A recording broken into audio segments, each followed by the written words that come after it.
Hello to everyone, and welcome to my channel, All About the U.S. My videos and posts here will include information about the U.S. history, size and population, the cost of living in the U.S., the average pay of U.S. workers, the cost of a house or apartment to rent, retirement in the U.S., education and schools in the U.S., cars and insurance, immigration in and to the U.S., health insurance, workers' benefits, and so much more. Synchrony Bank.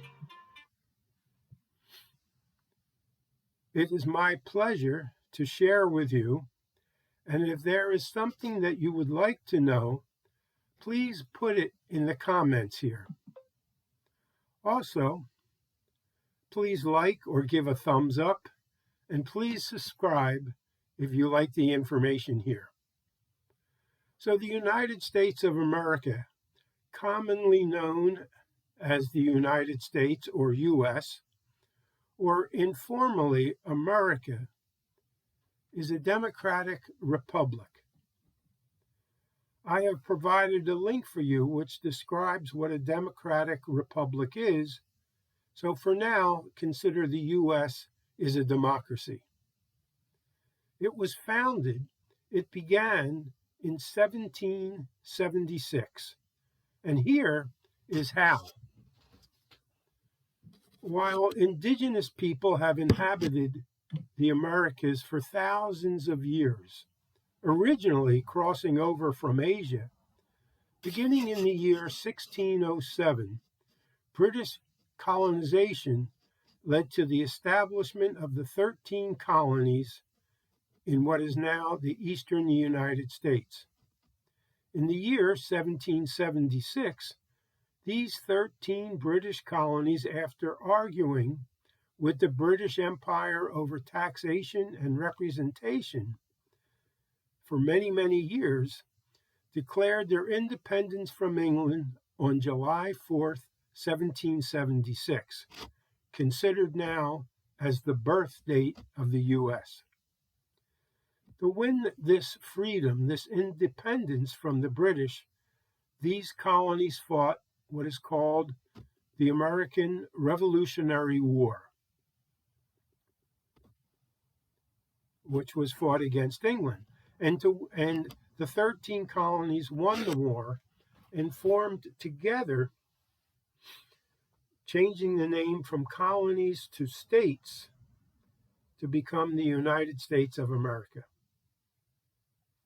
So these United States were founded. They began then by declaring its independence on July 4th, 1776, becoming the first modern times nation-state founded on Enlightenment principles of unalienable natural rights, consent of the governed, and republicanism.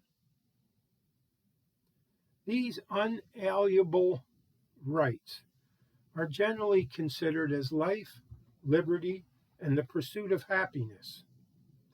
A citizen should be able to own land themselves, practice what religion they want, to live and talk freely, and no government can take these rights away. Now, the U.S. is a country primarily located in North America and consists of 50 states, a federal district where the federal government is located, and we will talk about the different sections or branches of government a little later, and I've also provided a link for you. 5 major unincorporated territories and 9 minor outlying islands, and it includes 326 American Indian reservations. So the U.S. is the world's 3rd largest country by both land and total area. 3,796,000 square miles, which is 9,833 kilometers squared. Then 4.6% of this land is water. The U.S. has approximately 250 freshwater lakes and more than 250,000 rivers, with a total of about 3,500,000 miles of rivers. The longest river in the United States is called the Missouri River.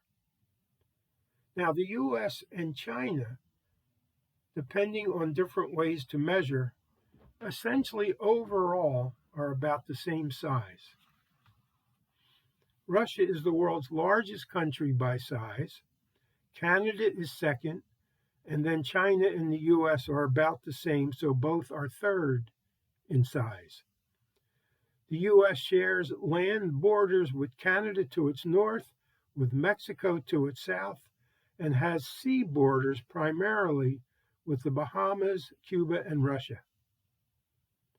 With a population of 334 million people, it is the third most populous country in the world. So the U.S., 334 million, as compared, for example, to China, which has a population of 1,425,000 people, more than 4 times the size of the U.S. population. The country with the most people in the world is now India, with 1,428,000. I'm sorry, 1,428,000,000 people. China is second, and the U.S. is third, and Indonesia fourth. The world population is 8 billion people. So the national capital of the United States is Washington, D.C., and its most populous city and principal financial center is New York City. The foundation of the government in the U.S. is the United States Constitution, which remains the law of the land.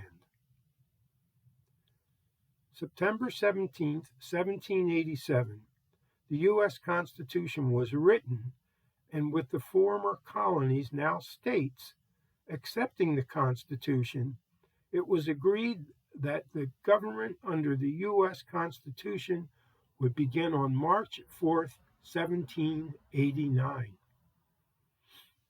And I have a link for you to see about the U.S. Constitution. Today, the U.S. Constitution is the oldest written constitution in the world. And I've provided a link to show you even more into detail about the U.S. Constitution. It's very interesting reading. The Constitution also describes the components of the U.S. government, which is divided into 3 sections, or what is better known as branches, the branches of the U.S. government, which are the executive, legislative, and the judicial branch. This ensures that no individual or group will have too much power.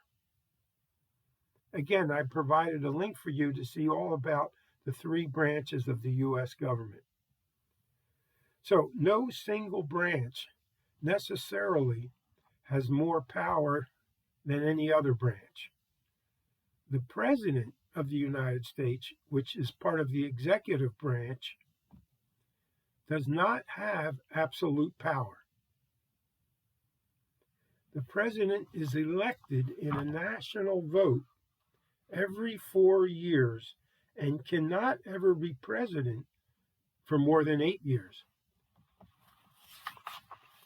The representatives, this is the House of Representatives, and senators, the Senate, make up the legislative branch. Together we call this the U.S. Congress. Now, each state, which in many countries might be called a province, but in the U.S. we call them states. The U.S. has 50 states such as California, Nevada, New York, New Jersey, Florida, Texas, and each state elects through the citizens voting people to represent their state in the federal, the U.S. government, both as representatives in the House of Representatives and as senators in the U.S. Senate. Remember, the name of the U.S. is the United States of America. So each state votes for people to represent their state in Washington, D.C. with the federal government. And they vote for representatives, and these representatives have a 2-year term. They serve for 2 years, and then they have to be reelected. If they're not reelected, someone else takes their place. And representatives have no term limit. They can serve indefinite number of years, whereas the U.S. president can only serve for 8 years. Senators, now their term is for 6 years. And after 6 years, they run for that seat again. They run, ask the people in their state to vote for them again to be the senators from that state. And they can serve indefinitely too. There have been U.S. senators that are nearly 100 years old. So the House of Representatives has 435 members coming from the 50 states, and the Senate has 100 members, 2 from each of the 50 states. So the House of Representatives can make a law, but then that law also has to be voted on in the Senate. And if the Senate also passes, they vote the law, then the law goes to the president, who's currently Joe Biden. He can either sign it, making it the law of the land, or he can choose to not sign it, which is to veto it. If he vetoes it, then the law goes back to Congress to make changes, and they can try it again with the president. The third is the judicial branch of the U.S. government, and it's the system of the federal courts and judges that interprets the laws made by the legislative branch, which is the Congress, and enforced by the executive branch. Next, each of the 50 states has its own government that works the same as the U.S. federal government. But instead of a president, each state has as its top leader a governor. The U.S. federal government essentially has the most power. So please see the links that I've been pleased to provide for you, and I thank you. And please know that my next video, I will give information on the cost of living in the U.S. Bye for now.